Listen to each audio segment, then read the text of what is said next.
Well, you remember the problem about our square piece of paper? With the Reduced corners to folded half in. the area, Yep. corners folded in. Here's another problem following on from that, Rob. Slice off 3 of the corners. We'll open them out. Any 3? Any 3 you like. All right, here we go. Just down the edge there. That's right. 1. Straight as you can. Oh, that's a bit wobbly. Still. It doesn't 2. matter which 3 you choose. You'll end up with a shape the same size. And it'll look roughly like a house. Right. And 3.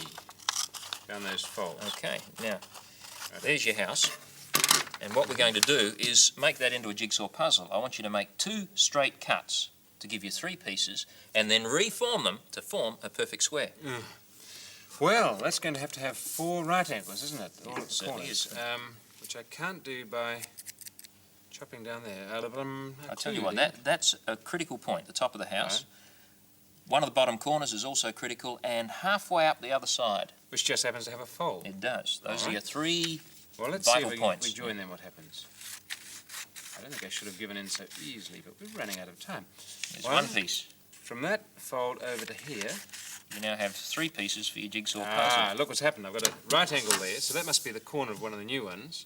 Now you have to reassemble That them, looks as if it should go there. And lo and behold, a perfect square.